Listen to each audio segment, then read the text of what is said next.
Early on when I was studying for my theology degree, I remember a professor mentioning offhand this group of people called the Church Fathers. And eventually I found myself stumbling through St. Athanasius' book on the Incarnation, and immediately I was hooked. All of a sudden, my world of theology expanded beyond just who was writing now, but to these men who lived in the centuries after Jesus and possessed such great theological insight and spiritual wisdom that my mind was completely blown. And many of you can probably relate to this experience of having this whole new horizon open up before you as you encountered the church fathers. And often it comes with lots of excitement and maybe a bit of intimidation. I mean, that whole top shelf over there is just the church fathers who wrote before the Council of Nicaea. And if you had the other volumes, it would take up the next shelves. There is so much there, and it can be intimidating where to start. But more than just where to start, there becomes a question of how to actually read the church fathers. And so often we dive into these things without ever asking the question of how to read. I mean, we've been reading since we were kids. It's pretty simple, isn't it? But in fact, so often in my experience of doing what I do online and making these videos about church history, of being a kind of voracious consumer of videos about this as well, I see people talking about the church fathers, making reference to them all the time, but I see so many people making mistakes in how they approach the church fathers. And I don't want you to make those mistakes. I've made them at different times. And I think if we can all approach the church fathers a little better, we'll be able to increase our dialogue with one another, but we'll also be able to deepen our own study and get more out of it.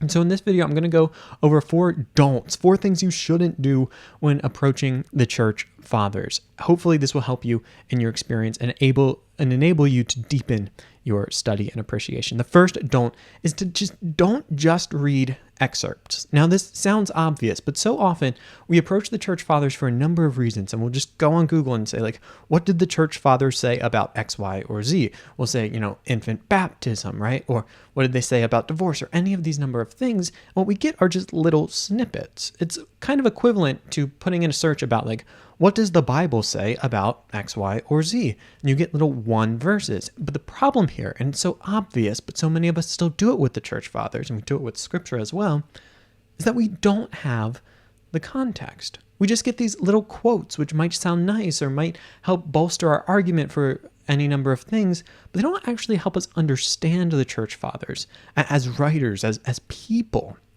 We just get kind of sound bites, just like kind of TikTok is keeping us from being able to think critically, right? Because we're getting things in such short doses and we're not getting the full ideas. In the same way, just reading excerpts does that. And so my advice, as the inverse of the don't here, would be to read as much as you can full works by the church fathers. Now, because of the way that their works have come down to us, they weren't always written in books. Sometimes we have letters, sometimes we have sermons, and that's okay. But read at least the full context of what that is. And so if you can't read the whole book, read a sermon, right? But read it from start to finish, just as you would ideally with scripture as well, right? We're not just reading 1 verse. At least read the chapter, but ideally read the section, right, of that book, or read the whole book to understand where this idea fits within the larger context. Because often, a text without context becomes a pretext for a proof text, right? That these things, they just become little weapons that we throw around, but they're not actually helping us understand it. So when you approach the fathers, as much as you can, please, please, please, don't just look for quotes, but actually read the full work, or at the very least, the kind of subsection of the work that quote finds itself from. And today it's easier than ever to do that. I mean, so much of this is in the public domain, so much of it you can find for free online, and I can link to resources, or you can look at the many popular patristics works put out there. It is so accessible, but please, please, please read in context. The second, and this is related to the first, is don't just read for apologetics. Now, I could make an entire video, and maybe I will, about how most of us probably shouldn't be getting into apologetics, that it's not actually good for us. It doesn't promote good thinking when you get into it too early, and there's just it's a path littered with landmines. But when it comes to reading the fathers, so often we only read them for the sake of argument. But oftentimes we're using them to support arguments that they weren't actually talking about. Now, in some cases, we're arguing the same things that they were way back when. And so maybe they wrote a treatise on infant baptism and you want to learn about infant baptism, and so you read them for the purpose of arguing for infant baptism. Okay, that's completely fine. But in other cases, we come to the fathers with questions of our own that are foreign to the questions that they're speaking about. And this does harm to the text, because rather than reading the fathers on their own terms and understanding the situations into which they're speaking and understanding the context in which they were living, we rather just say, hey, you're going to talk to me on my terms. I want to learn about this.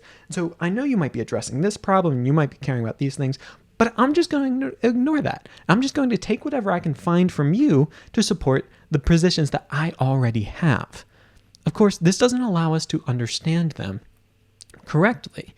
Instead, we're just looking for ammunition. And this is such a non-productive way of reading the fathers. This also limits the sense in which we read them. We read them as kind of fodder or ammunition for arguments. But the church fathers are much more than just theologians with things to say to settle arguments. Of course, many of them rose to the occasion of needing to settle disputes in the early church. And I'm not saying they weren't, at least in part, these things. But as the church says, a theologian is one who prays. And these people, they were first people. They're not just like abstract sources of ideas.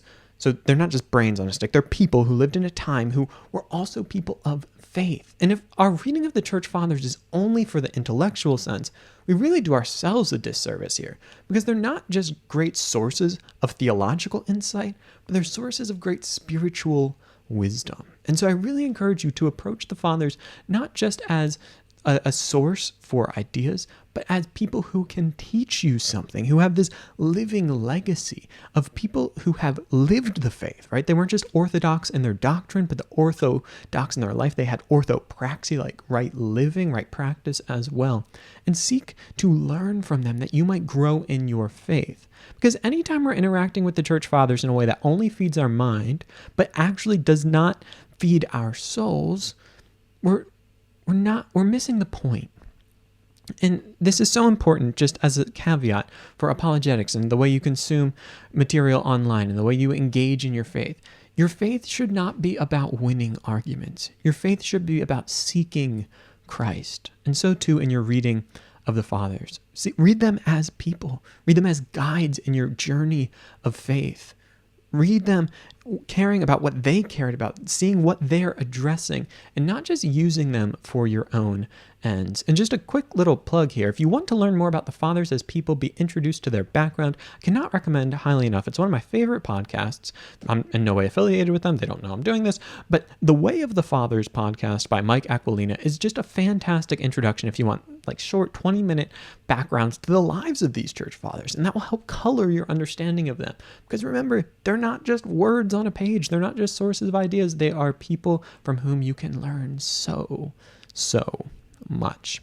The third recommendation I have here is to not just read secondary sources. So often we underestimate our ability to actually read primary sources, and it stunts our learning. It stunts our growth. We actually can engage in this. And so often, C.S. Lewis puts this so well in his introduction to On the Incarnation. So often we assume that it's too hard to read these. So rather than like reading Plato, we read a book about Plato. But that book about Plato ends up being far harder to understand than just reading the Meno or the Republic. Like, we can actually do this. Yes, it takes work, but dig into the primary sources. Don't just read compendiums about the fathers.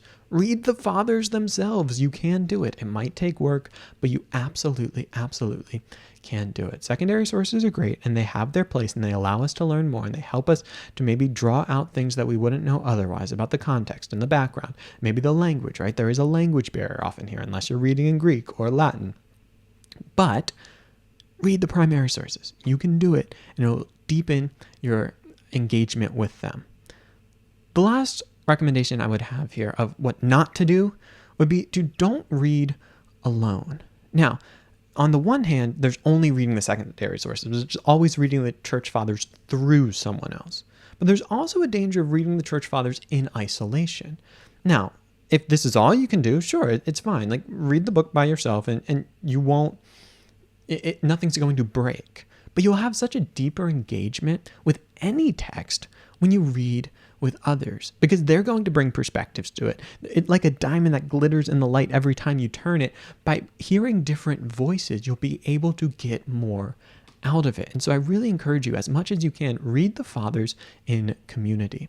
Now, this could be in community with people who maybe know a little bit more and can serve as guides, maybe with a type of spiritual father or maybe a spiritual director, but also just with community of your peers, right? To engage in these texts together, you'll get more out of it. And you can read slowly and really marinate with the text and get the different perspectives, which will allow you to learn more. Which is why, and I promise this whole thing isn't just a plug for this, but one of my favorite things about what I get to do on YouTube is through my Patreon, we have a group called Gospel Simplicity Inside Circle, where we read the fathers together. We've read St. Maximus the Confessor, we've read St. Gregory the Great, we've read St. Basil, we're getting ready to do Tertullian, Origen, and Cyprian on the Lord's Prayer. What's so fascinating about this is by bringing people together from all across the world, Japan, Mexico, the US, Ukraine. We've had people engage from all of these places and from various traditions, from Orthodox, Catholic, Protestant, unsure, right? They come together and we get to talk about these in small sections of the text. And by hearing from one another and asking questions of one another, we're able to see things that we would have never seen on our own. And it's been one of the most just intellectually fulfilling, but also spiritually nourishing experiences that I've had in a long time of getting to read these texts. And I can't recommend it enough. And so if you're interested in that, you can become part of Gospel Simplicity Inside Circle by going to patreon.com/gospel simplicity. And if you sign up at any tier, you will be able to join in on the group.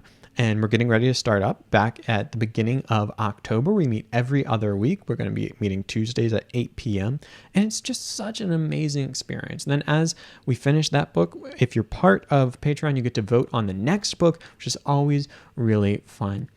But here are just some of my recommendations for how to read the Church Fathers. I really do believe that reading the Church Fathers can enhance your spiritual life in such an incredible way, but only if you avoid some of the pitfalls, because otherwise it can be, as St. Paul talks about, a knowledge that puffs up without a love that truly builds us up. It can be mere knowledge that actually fuels our pride. It can be something that actually keeps us from understanding them in their context and just reinforces our own ideas, and we just use them as authorities on this without understanding their points.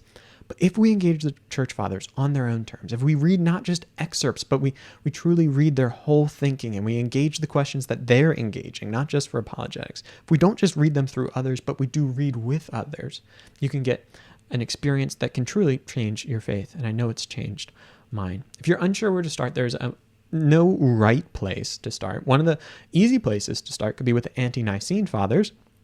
And you can, or the Apostolic Fathers. And if you wanted a collection of the Apostolic Fathers, it's about the length of the New Testament. You can find it online for free, I believe, or you could get print copies, and that'd be a great place to kind of move chronologically forward. Or you could just pick a topic that interests you. Maybe you want to read about social justice and giving to the poor, and you could read St. Basil on that.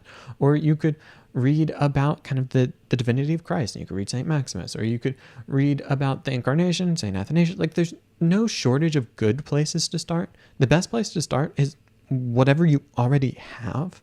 Start reading that, and if you can read it with others, that will be wonderful. Well, I hope that this encourages you to keep reading the Fathers, or to start reading the Fathers, and hopefully read them not just as idea makers, but as true people who can guide you in your spiritual walk. I hope you guys enjoyed this video, and as always, I'll say until next time, be on the lookout for more videos, but until then, go out and love God and love others, because truly, above all else, that will change the world.